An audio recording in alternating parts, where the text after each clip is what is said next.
Om Namo Bhagavate Vasudevaya.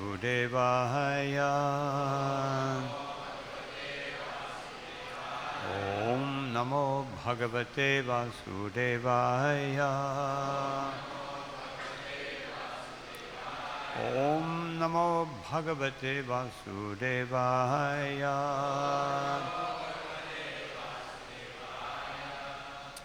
Reading from Srimad Bhagavatam,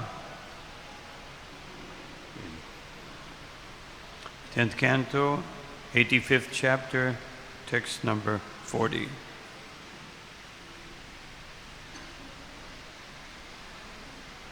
Just before we recite the text, I just want to relate one wonderful experience I had in Hungary, in Budapest temple, before the Bhagavatam class, just to remember that what is the Bhagavatam. They had the Bhagavatam on a silver tray with nice silk cloth, and they bring from the altar and put the Bhagavatam in a high place. And that way we remember it's not a book. It's not we think this is a book. This is not a book. This is Krishna in literary form.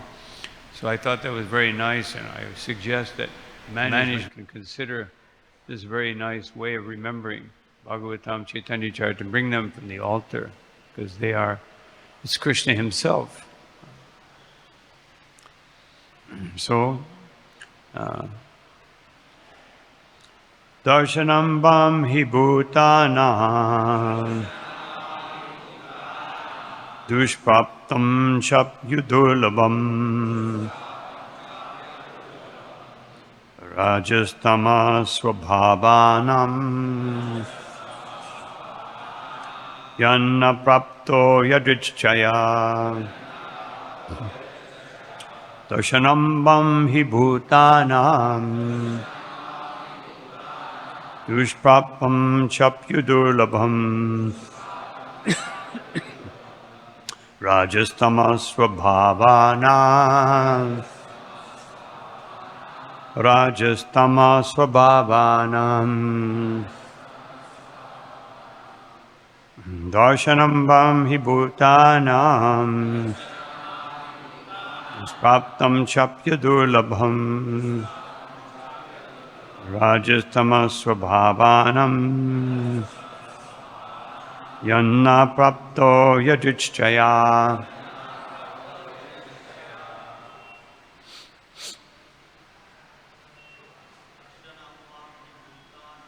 Darshanam Bam Hi Bhutanam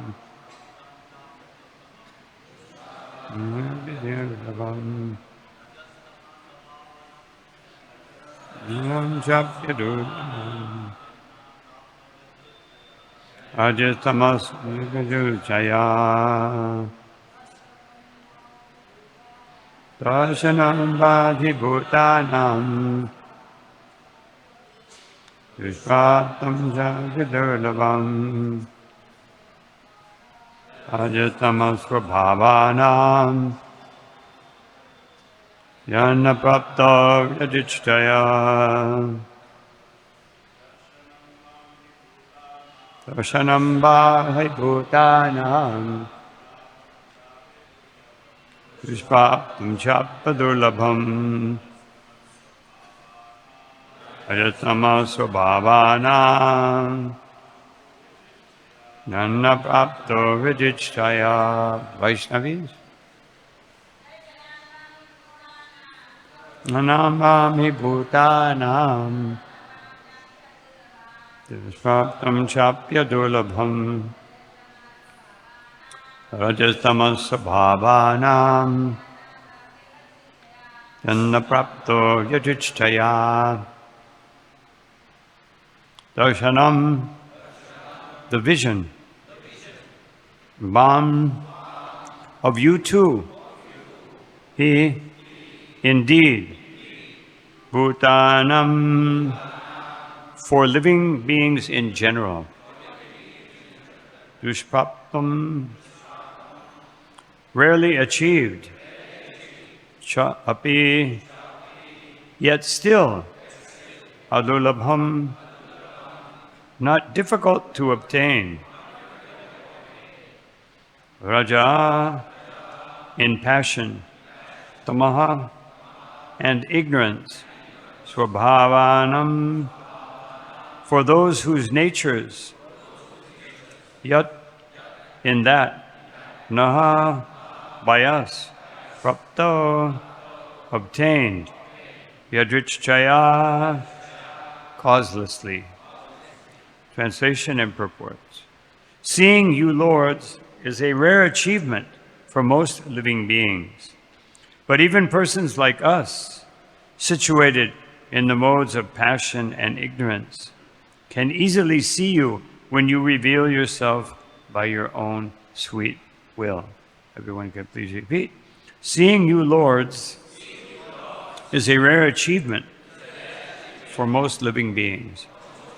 But even persons like us, situated in the modes of passion and ignorance, can easily see you when you reveal yourself by your own sweet will. Purport. By ascribing to himself the degraded status of a demoniac birth, Bali Maharaj denied any spiritual qualification for being visited by Krishna and Balaram. What to speak of demons like himself, Bali thought, even advanced renunciants on the path of jnana and yoga fail to please the Lord when they do not give up their pride and envy.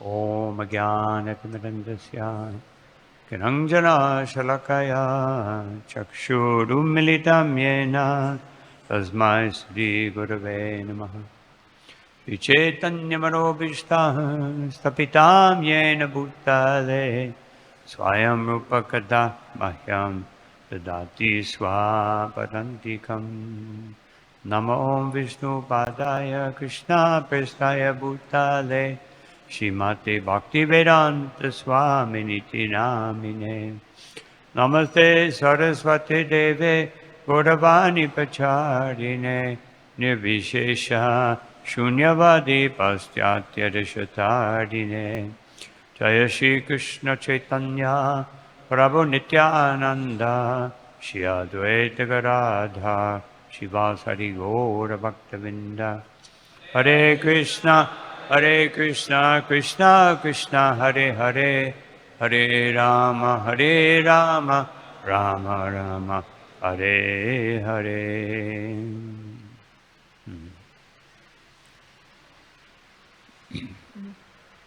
So, Bali Maharaj, actually, he considers himself by demoniac birth to be unqualified. Prahlad Maharaj, he said the same thing to Lord Nrsimhadev.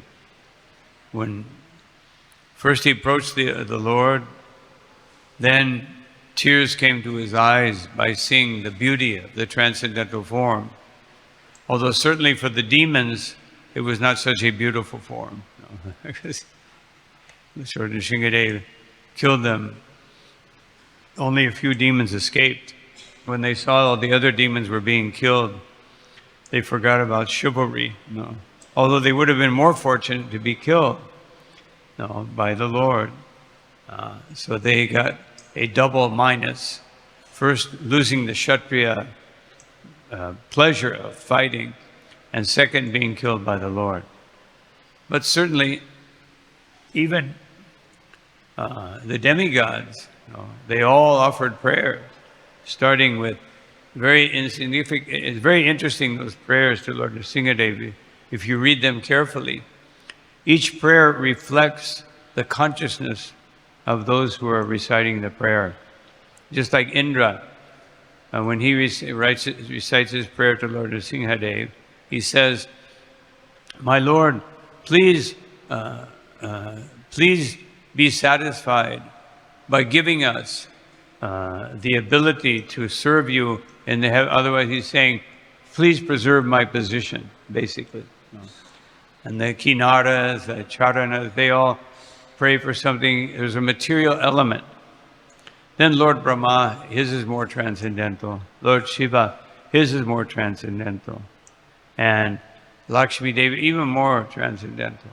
But no one can satisfy Lord Nrsimhadeva. And they're all afraid. They told Lakshmi, please, you go, you're his wife, go satisfy him. And she says in the ecstasy of awe and a little astonishment, I've never seen a form like that before. Otherwise, when she sees him as Nrsimhadev, she sees him smiling, beautiful. No, now he's covered with blood, a garland of intestines. So she was momentarily, Vishwanath Chakravarti Thakur said, she forgot that she had even ever seen the form of the Lord. No. Just like when Nimai was a young boy after Jagannath Mishra had, out of separation, had left this world, you know, because he had a dream, twice he had a dream, that Nimai would take sannyas. You know. And so even at the birth ceremony, there was an astrologer. He was doing the astrological chart, then he saw he'll take sannyas, but he didn't say anything. Otherwise, Jagannath Mishra probably would have left his body right then. Of course, he hadn't developed full attachment at that point in time. But, so after he left, in one moment, Nimai all of a sudden just became furious. And he started breaking everything, broke the doors, broke the cabinets open, spilled all the oils and grains everywhere. No. And Mother Sachi was afraid. No. I've never seen this form before. So sometimes the uncharacteristic activities of the Lord, because his activities are always uncharacteristic. And I'll speak about that a little later also, in a different way. And from our point of view, we think, conditioned souls think that Krishna owes us something. No, not Krishna necessarily, but God. No. If you know Krishna, if you know who Krishna is, if we understand a little bit of this philosophy, no, then we can understand that we owe everything to Krishna. But sometimes that feeling is there. No, I've done so much service. No, why are you doing this, Krishna? Why is this happening to me? No. But materialistic people, they think like that. So they'll see the Lord in that way, that he's as Ishara Petasya Vipadyayo Ashviti, that they see in reverse of what it should be. Instead of us being the order supplier for Krishna, knowing that Sarvaloka Maheshwaram, everything belongs to Krishna. Therefore, we should offer. It's not like we're even offering to Krishna. We're just bringing it back. No. Just like people, they have pet dogs. They throw a ball or a stick, and the dog brings it back. No. So if we're Krishna's dogs, no, Krishna's faithful servants, we're bringing back. Just like I remember the first time I went to Venezuela in Latin America. So the next country is Guyana. And Venezuela and Guyana have the biggest oil reserves in the world. So I looked at a map, because usually when I would arrive in a country, I would get the map and ask the devotee, where have we done Sankirtan? What's the next place? How can we do this? How can we develop Krishna consciousness? So I was looking at the map, and it had one area between the two countries, and it said reclamation zone. So I asked, what is that? What is that reclamation zone? And said, well, it's in dispute. So I was thinking, it's just jungle. No, there's nothing there. There's no town, nothing. Why is it just? Oh, because there's oil. No. Otherwise, nobody would care if it was just some trees and snakes and, no. It'd be a very thick jungle. but there's oil, so very important.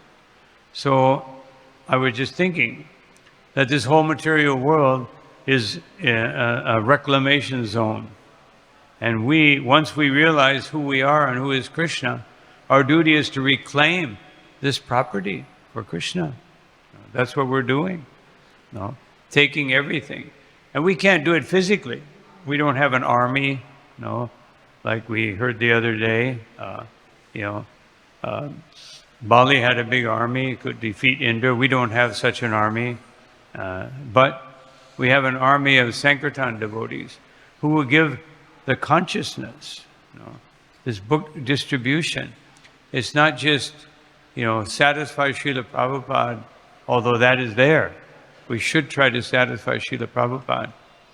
But it's getting from Srila Prabhupada what he is trying to instill, imbibe, place within our hearts, the feeling of compassion.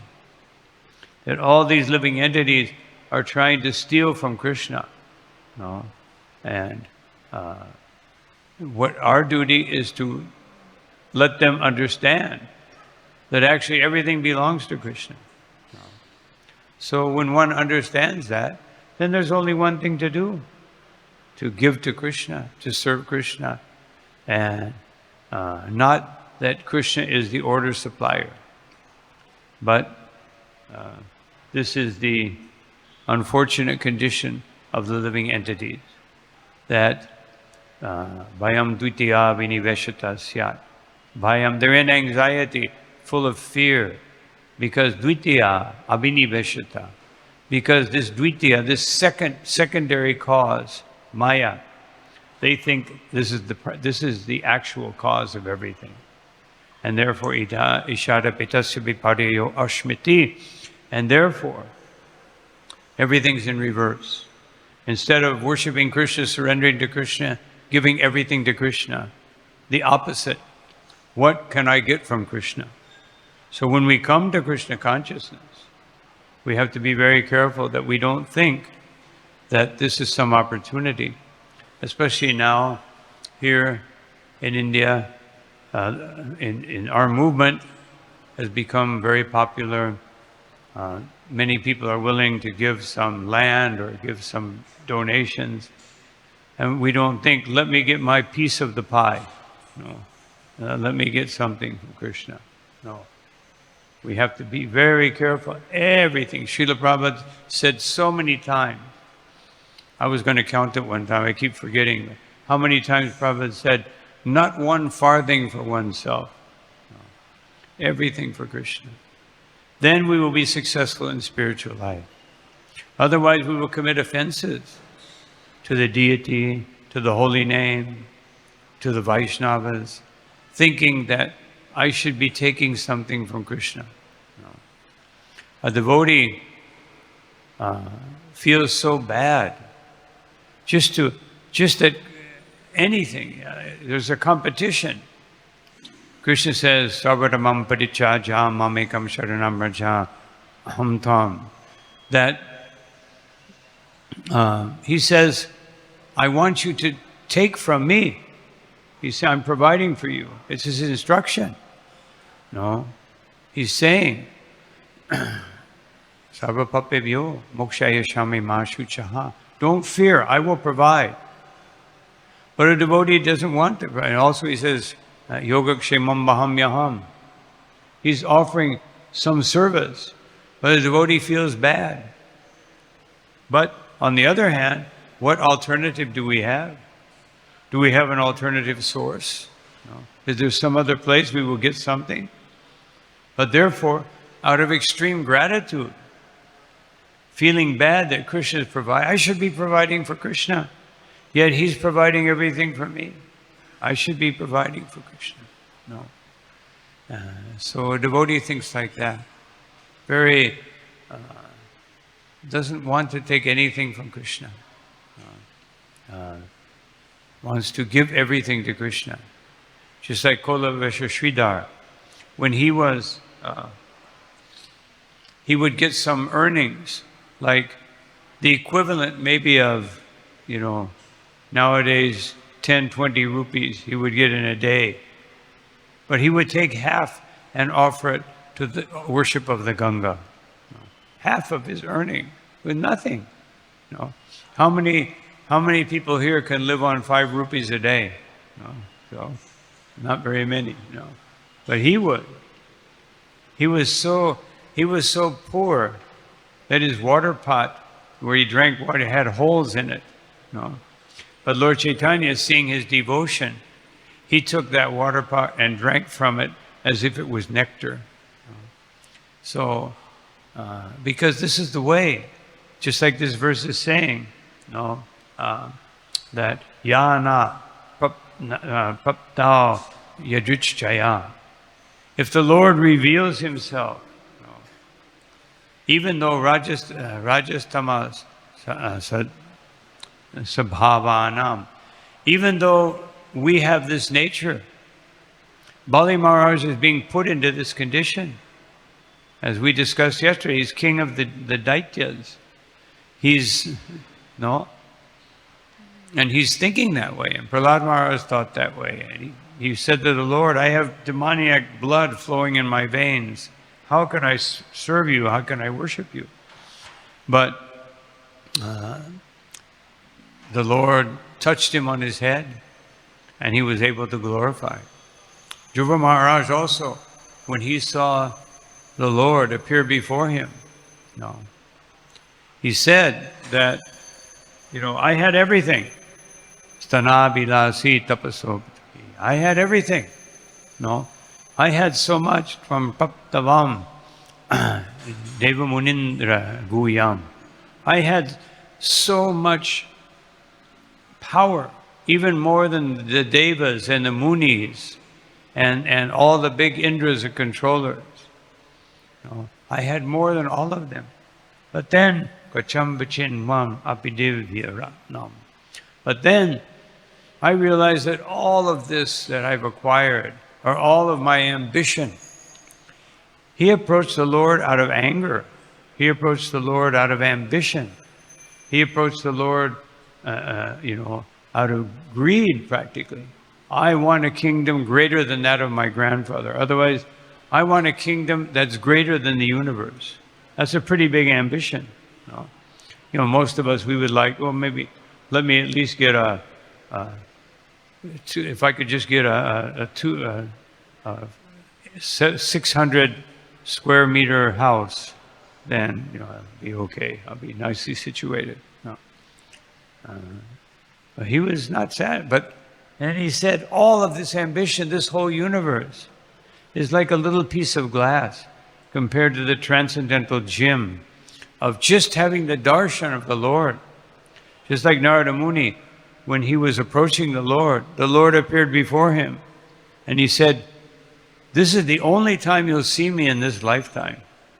Imagine how long, so much austerity and penance, the Lord appears, he said, take a good look because you'll never see me again in this lifetime.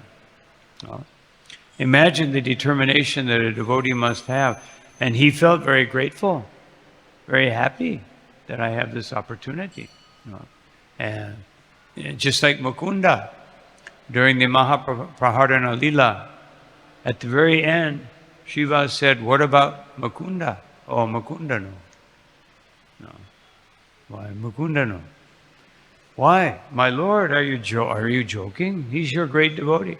No. Mukunda has one foot on my feet and one hand on my feet and the other hand on my throat. Sometimes he associates with the devotees, hands on my feet, and sometimes he associates with the Mayavadis, hands on my throat, choking me, So therefore, he will not get my darshan. So Mukunda was hearing this, and Shivas was very concerned. So he went to Mukunda, but no, the Lord's a little angry, trying to pacify him. No. It's not worth it. I'm going to go jump in the Ganga. What is the use of this body if I can't serve the Lord? I will not see him in this lifetime. What's the use of living? No. And so then Srivas went and told the Lord. The Lord said, "Oh, what does Mukunda say?" And he said that. He said, "All right, tell him after, 1,000 lifetimes, million lifetimes maybe, maybe I'll be merciful after a few thousand lifetimes. He can see me." And when Srivas told that to Mukunda, he began to dance in ecstasy. I only have to wait 1,000,000 lifetimes. That's how grateful we should be. A devotee is always grateful. Srila Prabhupada, after he gave class, what would he always say? "Thank you very much." He was so grateful because he was thinking that all of these disciples, he wasn't thinking they are my disciples. Or he may say that, just like someone who's actually a guru, they may use that terminology, my disciples. But actually, he thinks, Prabhupada revealed, he said, they are servants of my Guru Maharaj. He has sent them to help me serve him. Otherwise, thinking actually, they're already, I'm an aspiring servant. They're already servants. They've already achieved the level of service, and I'm an aspiring servant. And so, this is how these devotees are revealing these things. How we can, they may, Srila Prabhupada obviously is Mahabhagavat, coming from Goloka Vrindavan. We know that. But he doesn't see himself that way. Even though sometimes Prabhupada did say, he told the devotees once, "You would be astonished if you knew who I am." But he's still thinking that even in that position in Goloka Vrindavan, it's all by the mercy of the Lord that I have that position. Not that I deserve it. A devotee never thinks that I deserve this. No. It is all by the Lord's causeless mercy. Because this is the relationship that the devotee has with Krishna. They're always so grateful. Of course, when a devotee is covered by Yoga Maya in the spiritual world, they don't think that way. Because Krishna doesn't want them to think that way. Krishna wants them to be in a superior position. The cowherd boy, Sridham, saying, "Krishna, why don't you eat more? So that you can, I always defeat you. You should become a little stronger." And Yashoda, "Krishna, no, you have to come home. You have to do this." Very concerned. Thinking, I'm providing for Krishna. If Krishna doesn't come and eat, how will he survive? Just like in Govardhan Lila, when Krishna was holding up the hill, Yashoda was meditating on his arm. Just meditating on his arm. Thinking, and then she looked at Nanda Maharaj, "Why don't you help him?" We see this picture that you see the cowherd men all holding up with sticks. Actually, when they put those sticks up, Krishna went like this. He just moved his hand a little bit. And they could see, "You're not really helping me." And Madhu Mangala said, Yashoda Mai, don't worry. I'm doing this. This is my Brahma Tejas. He's just pretending to hold it up. This is the duty of the Brahmins. This is the power of Brahmins. Cowherd boys, they don't have this power. So these wonderful leelas, she was so concerned about his arm. She wanted to massage his arm. And then she was worried he hasn't eaten. She finally got Subal. "No, please, Krishna is very obedient to you." To convince him, finally, he said, "Krishna, take something so your mother will be satisfied." So he took a little betel nut. And what to speak of the gopis? But if that Yoga Maya is not there, just like after Govardhan Lila, Yoga Maya withdrew a little bit. And all the cowherd men thought, we kept thinking that, our sons would say, "Krishna did this, Krishna killed this demon." Yeah, just imagination. But then when they saw then when they saw that the Yamala Arjun trees had been pulled down and Krishna was there with a mortar and these trees had fallen, then they thought, well, but still, it's just maybe he's a demigod. But when they saw Krishna lift up Govardhan Hill, nobody could deny, well, Krishna is very special. They all began to speculate, and even Nanda Maharaj was remembering what Gargamuni said. He said he was like Narayan, and immediately Krishna, no, Yogamaya, no. When Mother Yashoda began to think philosophically, she saw within the mouth of Krishna, she saw herself with Krishna on her lap, and she thought, maybe he's not even my son. No. Maybe I'm just thinking I'm his mother, and he's some great, immediate Yogamaya. No. Krishna doesn't want it. But otherwise, if that Yogamaya is not present, then devotees will see the greatness of Krishna. Now, Krishna doesn't want them to see his greatness. No. It's like the cowherd boys thought, oh, Krishna killed a demon. Oh, Krishna killed another demon. Okay.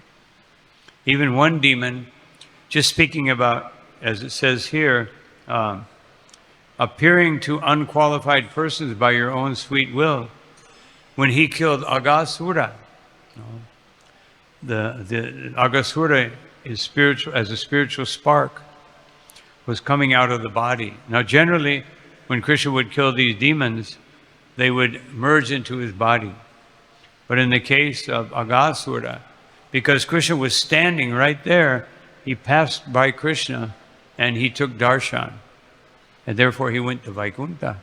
Didn't go to Goloka Vrindavan, he was a pretty bad demon, but he went to Vaikuntha just by seeing Krishna. And therefore, seeing Krishna, just like Narada Muni and also Uddhava. Narada Muni said that he was explaining to Yudhishthira that, because Yudhishthira was wondering, how did these inhabitants, how did they fall from the spiritual world? So he was explaining that if anyone is attracted to Krishna even out of enmity, even out of hatred, whatever, if they become absorbed in Krishna, they're very fortunate. And therefore he said, actually, those who perform devotional service are not as fortunate as those who are Krishna's enemy. Meaning people like us, not people like, pure devotees, topmost devotees, but people like us, we perform bhakti. Uddhava said the same thing. He said that actually I think Kamsa is more fortunate than the Yadus, because we take Krishna for granted. We see Krishna every day. We think, well, I could take advantage of Krishna, but I could do that tomorrow. Krishna will be there tomorrow. Sometimes we think like that also. We're what they call ordinary devotees. So we think, oh, yeah, Krishna, deity will be there tomorrow. Yeah, I don't have to do any service. I don't have to take darshan today. I'm feeling a little tired. Let me take some rest. They're always there. But will I be there? That's what we should think. They will be there, that's for sure. Will I be there? Is this, should I take this opportunity of this moment? So Uddhava was saying, I think Kamsa is more fortunate than we are. He was always thinking of Krishna. We think of Krishna, kind of matter-of-factly. So, of course, this is ecstasy. Of course, they're so much more fortunate. But Narada Muni said the same thing. If you compare the ordinary devotee to the demon who's fearful of Krishna, then the demon is more fortunate. Kamsa was always thinking about Krishna, day and night. And he gives the example. He said, just like a little worm who's afraid of the bee will come and eat him. So he sees the bee with fear and with enmity. But then, by meditating so much on the bee, he becomes a bee. So, by that meditation. So, Narada Muni, and therefore he said that the important thing is to be attached to Krishna. Katamopi, that anyone who's very fortunate, navenu syat, except not Venu, not like Venu. Venu, although he was a demon, because he's giving an example. He just gave an example of demon. Even demons can be very fortunate if they meditate on Krishna. But not like Venu. Don't be that kind of demon. But if you're a fortunate demon, then that meditation will be very beneficial. So, not like Venu, but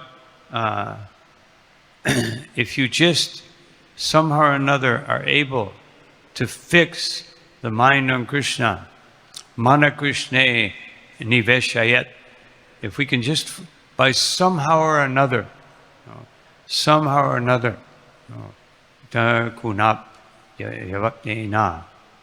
by some means or another, if we can fix.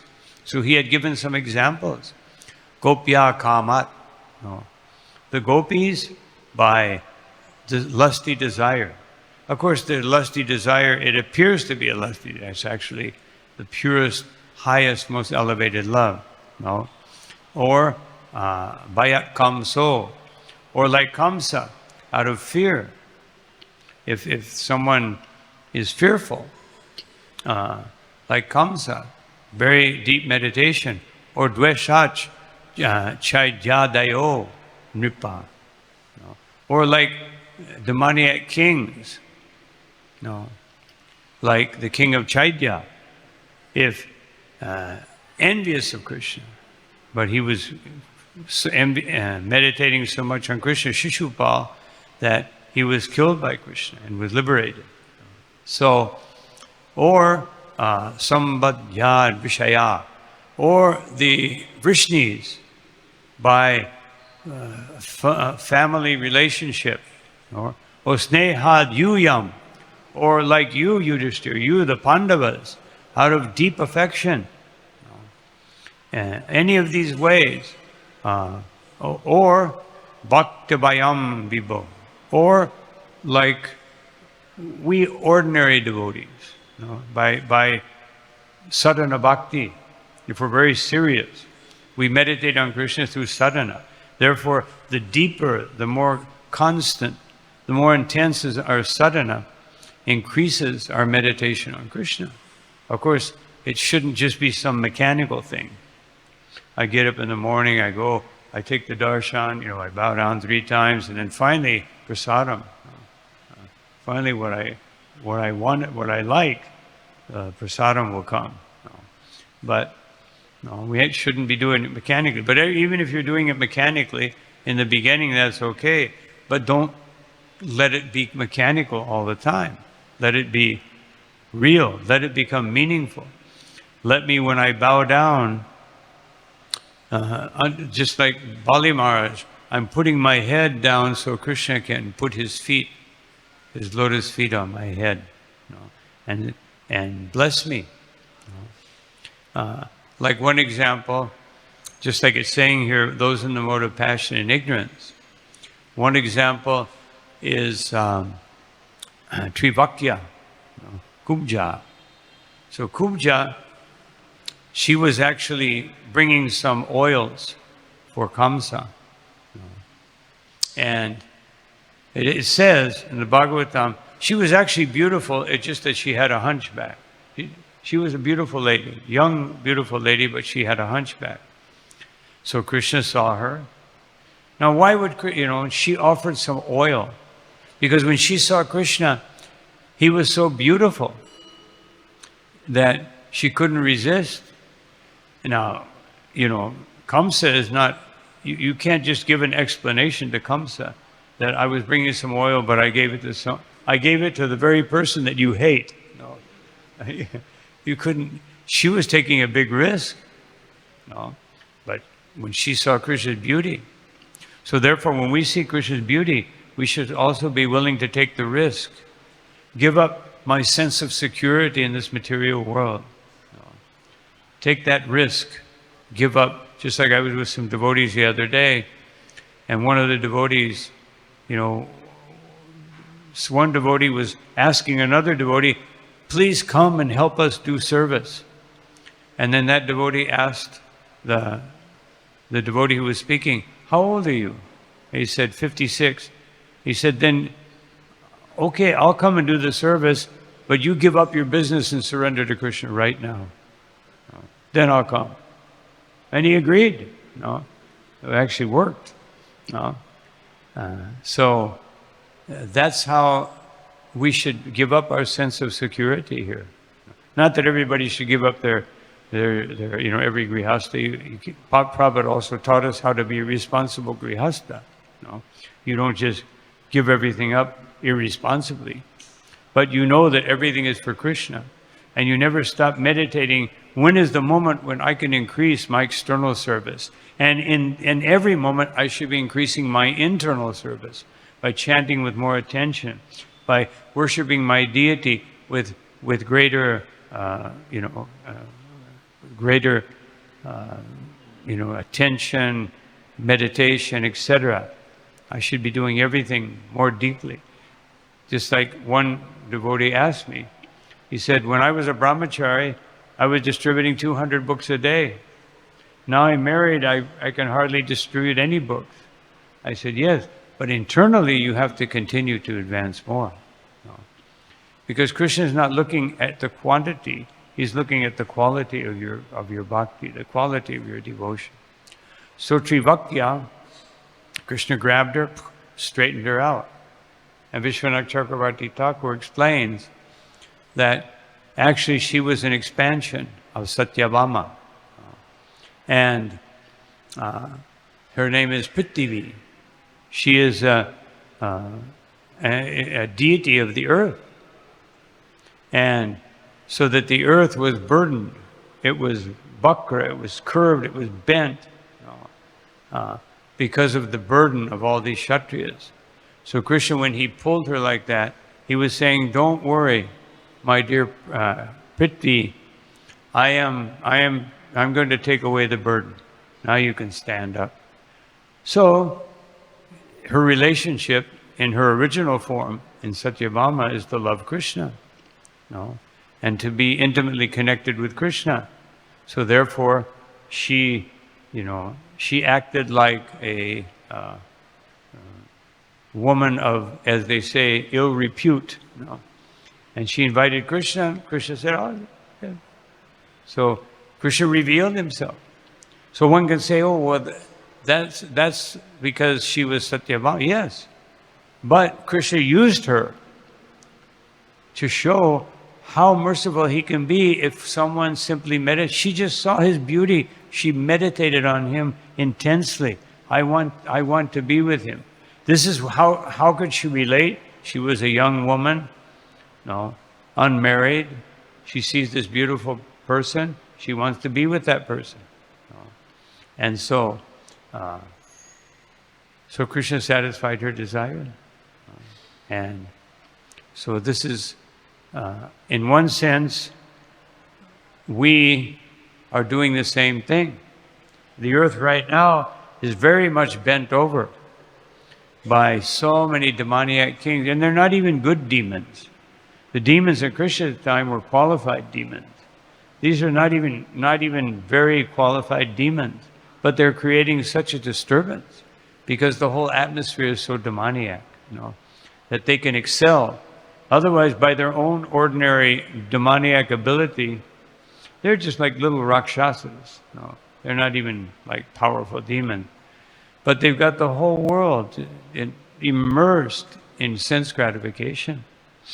And therefore, it's our duty to straighten up their consciousness, take away this burden. And by distributing books, by preaching Krishna consciousness, by teaching others about the beauty of devotional service. This is a service that we can do for the Supreme Personality of Godhead. And if we do that, then they will be benefited. They will be so much benefited and happy. And the earth, just like with Prithu Maharaj. Prithu Maharaj became a powerful king, and immediately, why are the citizens of the world suffering? Well, there's not enough grains, there's not enough vegetables and flowers and fresh water. Of course, nowadays we can say the same thing. Practically speaking, unless you have a good amount of money, you can't eat fresh vegetables because they're all covered with chemicals. We can't. There are no fresh veg. They're all covered with poison. No, I've been teaching the devotees how to take that poison off. I can speak to the cooks and teach them, so at least the devotees can take some decent vegetables. Because especially here in India, there's not a whole lot of control over how much poison. Just like in Trinidad, which is like a perverted reflection of India, the island of Trinidad in the Caribbean. I walk in this one pathway out in the farmland, and sometimes I have to take a mask because they're putting so much poison. I looked at this one man, he's putting the poison on, and I saw it was like there's this white coat on the vegetable. It wasn't even like, a little few droplets, it was like white. It was a green vegetable, it turned white from the poison. And I thought, Hare Krishna. I said, let me just eat vegetables that have coating on it so we can cut it off. So I said to the man, why are you putting so? He said, well, I don't, if I don't make sure that every one of these, bindi, this is bindi, so if every one of them is not sold, I'll make less profit. So who could care about the people? It's just that I make my profit. So anyway, the point is that, this is what we're subjected to. But by preaching Krishna consciousness, we can decrease this greed. The whole modern society is based on greed. Getting more, getting more, getting more. So Krishna himself in Bhagavad-gita, he says, how can we have the fortune, as Bali Maharaj here says, to be able to see him? So Krishna says that bhaktya tvananyaya shakya aham evam vido arjuna, that only by ananya bhakti, by pure devotional service, it is possible that gyatum, you can understand me, you can understand, have some knowledge of me, drashtum, you can see me, and pravashtum cha parantapa. And you can enter into the mystery of my understanding, which means you can understand Radha and Krishna. That is the mystery.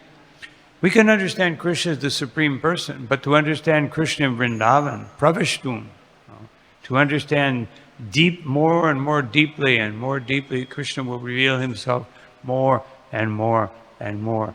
This requires pure devotional service. And that pure devotional service should be the goal of our Krishna consciousness, the goal of our spiritual life. So if we do this, then we can be Krishna's servants and straighten out all these Trivakya dasas, and that are running around all over the place. Subject being so unfortunate that they are suffering the burden of this material world. And of course, we know it's all, you can't say, well, it's just their karma. Sometimes as devotees, we can become a little insensitive because we're very fortunate. We've come to the point where someone is giving us, this opportunity to live in the ashram. Prabhupada said that devotees are so fortunate they can live in the ashram and take Krishna Prasadam every day so fortunate. But we can't forget how unfortunate, and therefore we take advantage of that fortune. Of course, some people think that it's not very fortunate. That, well, I would rather have my nice apartment with everything working nice. But Prahlad Maharaj said, Tadaushadam tadapi, what is it?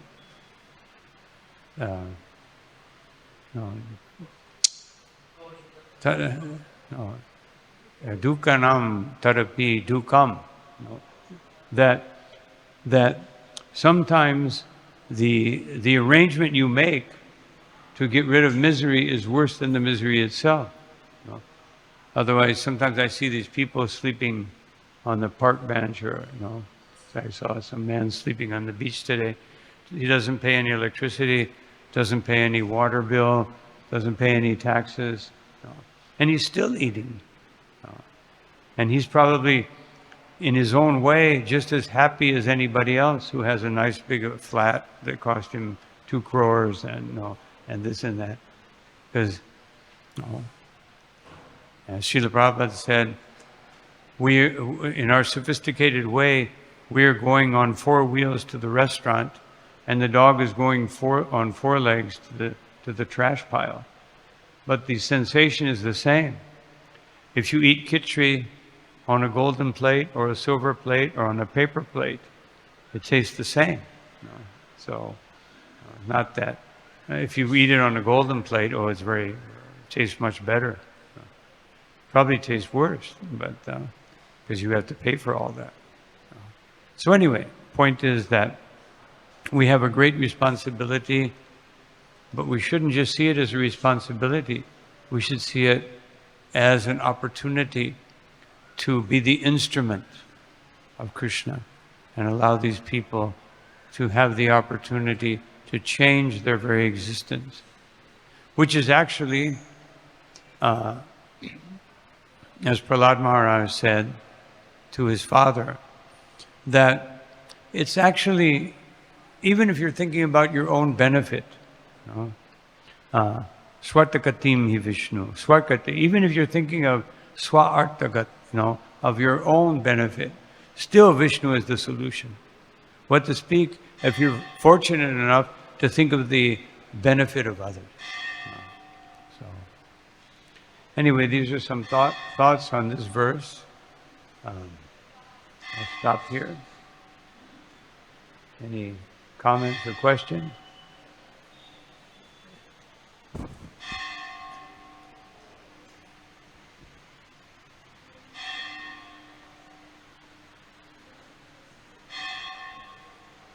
Hare Krishna Maharaj, thank you very much. This Kubja, she desired material lust from Lord Krishna. Is it advisable for anybody to follow in her footsteps? I'm sorry, could you repeat that? Kubja. It's not you, it's my, when I hear the echo in the microphone, sometimes because of my ear problem, I can't. Kubja, she desired material lust from Lord Krishna. Mm-hmm. Yeah. Is it advisable to follow in her footsteps? Yes, it seems like material lust, but it's actually internally, because she's an expansion of Satyabhama. But even Krishna is showing, even if it's material lust, if it's directed to Krishna, because Narada Muni says, Panchanam Purusham Prapti, that even if any of these 5, which means, Kama, Krodha or Kama, Dvesha, Bhaya, Sneha, Bhakti, any of these, any one of these is, if it results in a complete meditation, a deep meditation, then Krishna will reciprocate. So, even though it started out as material lust, even though, but she's showing that even if you have material lust, but if you completely meditate on Krishna, deeply meditate on Krishna, and Krishna will reciprocate. I mean, look at the demons. They wanted to kill Krishna. Bhamasura, he wanted to fight with Krishna. And Krishna was very merciful. He just cut off some arms and, said, all right, now you obey. Just like Chaitanya Mahaprabhu. The Digvijay Pandit, he wanted to defeat, to insult, to show that Nimai Pandit is inferior. And when Nimai defeated him by taking the 50th verse and criticizing it, he was devastated. But then Nimai was very kind and very affectionate to him.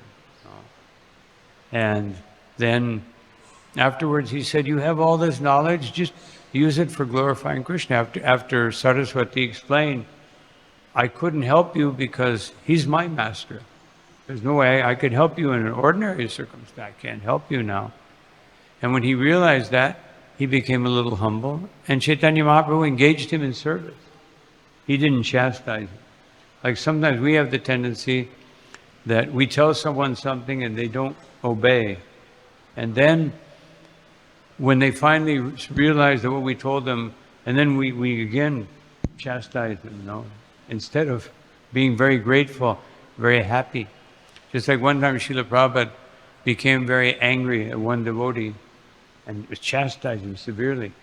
And then afterwards he said, Srila Prabhupada, I'm very sorry I made you so angry. Prabhupada said, no, I wasn't angry. I was just correcting you.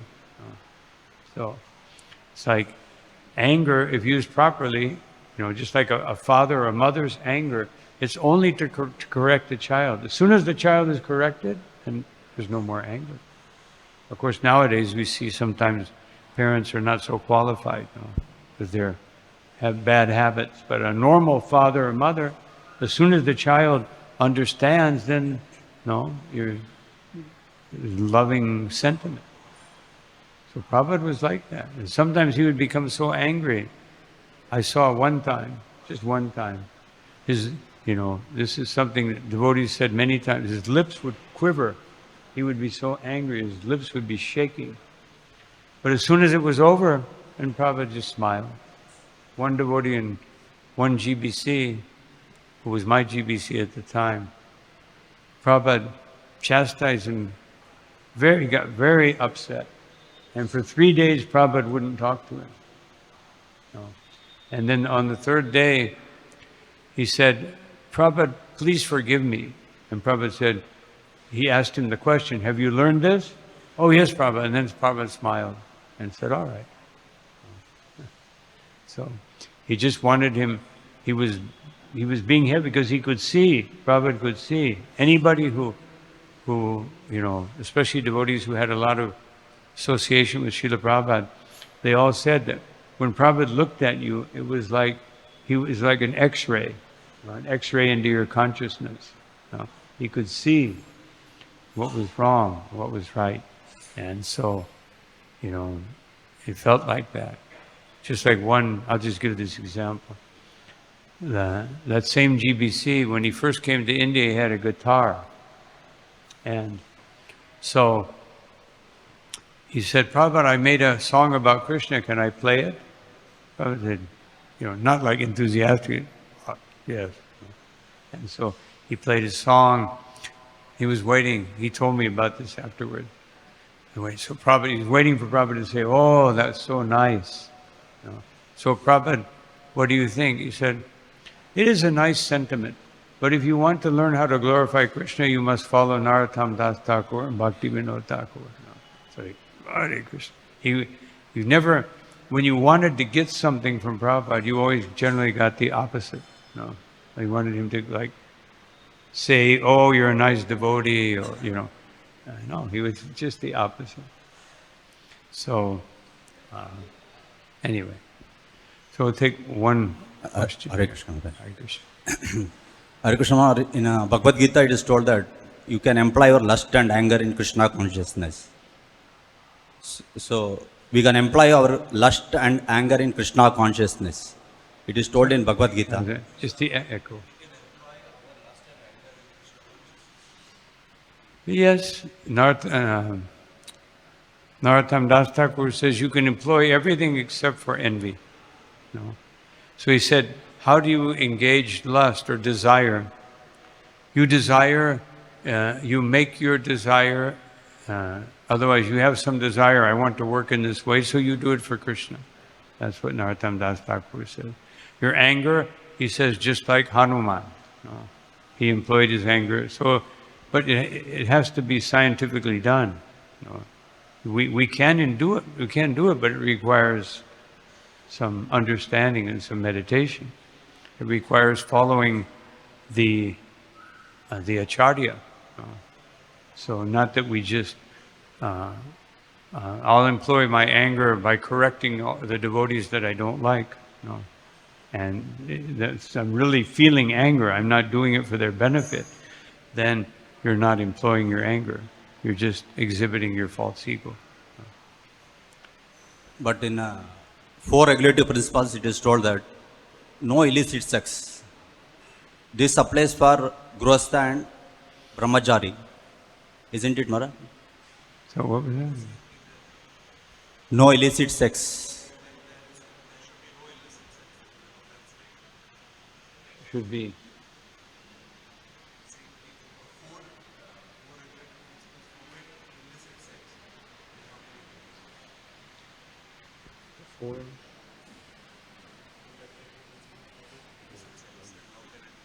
Oh, well, something that's illicit, you can't engage it very easily. But, if we have that desire, then by Krishna's recommendation, we get married and we use that desire for being responsible and having Krishna conscious children and making them Krishna conscious. About illicit sex, you can't purify illicit sex. No. If it's illicit, and it's against the principles, you can purify it by not doing it. No. You can purify it by getting married and being a responsible grihastha. One time a devotee wrote to Srila Prabhupada, I think it was Madhavananda, he said, Prabhupada, I'm feeling lust, therefore I think I should get married. And Prabhupada wrote back and he said, marriage will not stop lust. If you want to stop lust, you worship the deity. No. He said, getting married is just, if you feel that, it may help to some degree, but the real solution is to worship the deity. No. Then your desire for something very beautiful or something, something worshipable will be satisfied and purified. See, Maharaj, if there is no illicit sex, then there is legal sex. No illicit sex means it is understood that there is legal sex.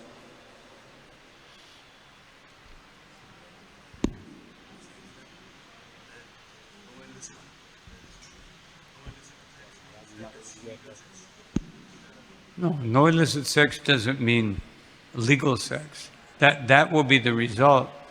But Prabhupada said, that is not, Prabhupada said the desired result is no sex. No. So that is allowed for having children. Because by having children, you pay the price. No. Meaning you have to take care of this person at least for the next 18 years, minimum. So that's the price. So then you understand, just like when devotees were very new, Prabhupada was speaking to them about the 4 regulative principles. And he said, and if you get married, only maximum once a month for having children. So one devotee raised his hand. He said, Prabhupada, that doesn't seem like it's worth it. And Prabhupada said, now you have understood. No. So, no, it's not like, I get married and I can just, it's, party time. No. It means you have to be responsible. And you have to understand the purpose. The purpose of getting married is not to have illicit sex. Purpose is to become responsible. And because that desire is there, okay, then you utilize it. But in a responsible way. No. Otherwise, you'll end up with 15 children and you won't be able to maintain them. If you just think that getting married is just to have so-called licit sex, it's not for that. That is also included, but that's not the main purpose. The main purpose is, I have this attraction, so let me serve this person and purify that attraction. That's how it should be done. Of course, nowadays in Kali Yuga, sometimes it's not like that, unfortunately. Yes, okay, one more quick question. Hare Krishna Maharaj. Thank you very much, Maharaj. Maharaj, you mentioned at the last that how we are having very fortunate situation. By mercy of Srila Prabhupada, we have given this opportunity to stay in the ashram, take prasadam, have darshan of deities every day, do sankirtan. And we should share this fortunate situation because situation outside is very difficult. People are in a lot of illusion. But Maharaj, I see that rather than endeavoring for spreading Krishna consciousness, sharing what we have received, a lot of time goes due to our lower natures in solving the pitiable things, chaos between devotees and among us only. A lot of time goes rather than some positive contribution we can do to society. How we can overcome, Maharaj, such situation? Yes, but anything we do artificially will not give a good result. And it's not what we see, but it's who we see. We may see so many people that are bad examples. We have to look for the proper example. Krishna will always offer someone who can give us the proper example of how to utilize every situation in Krishna consciousness. So, the matashmitir jnanam apohanam cha. Either Prabhupada said when he spoke that verse, he said, if you don't want to serve Krishna, Krishna will supply you with thousands of reasons for not to do it. He'll give you that memory and he'll help you to forget about it. And if you want to serve Krishna, then he will give you so many reasons why you should serve Krishna. So we should always be looking for the example that fits into what Srila Prabhupada has taught us. Because you'll see many other examples. Just like when Krishna left this world, he left his Maya form, his form created out of material energy, so that those who want to believe that Krishna is an ordinary person, they think, oh, Krishna was killed by a hunter. Although actually even the material form, the arrow just touched his foot. But he apparently exhibited that he had, the hunter had killed him. So somebody who wants to believe that, who wants to believe that Krishna is an ordinary person, Krishna gives that facility. So Krishna will give all of us the facility to see bad examples or see so many people that fail in some aspect or another of Krishna consciousness. And then we can use that as well, I've seen so many like this, so what to do? I guess that's the way it is. No, we should look for that person or those persons who, in spite of the way the material energy works, they follow the process given by the parampara. Otherwise, why is there a Bhakti by Baba class or a Bhakti Shastri class? Not just some theoretical knowledge, but so that I understand how to conduct my life in such a way. Why do we hear the Bhagavatam every day and Bhagavad-gita every day, hopefully? And so that we understand that above and beyond these material desires, there is Krishna consciousness. But it's not so easy. But even if we fail once or twice, the problem is when you fall away from Krishna consciousness, whether you fall down or whether you become weaker, then the mind immediately says, what are you doing? You already tried and you failed, so why try again? Just like I had one devotee in Mexico, he got married and then he started preaching to all the brahmacharis. Forget about being a brahmachari. you're not going to make it anyway. Just get married now. And so I had to say, Prabhu, maybe you should go somewhere else. No, this is not exactly. At least you want the brahmacharis, even if they get married, to be qualified to be married. No. Which means they're brahmachari for 4, 5, 6 years, 8 years. Then they understand what life is about. They understand the happiness of austerity, so that after the difficulties and trials and tribulations of married life, they will go back to that treasure that they created within their own consciousness, in their own heart, of just being able to serve Krishna without any other obligation in life. So we have to look for that example. Okay, thank you all very much. All glory to Srila Prabhupada, Sri Guru, Sri Gauranga, Thai Gaur Premanandi.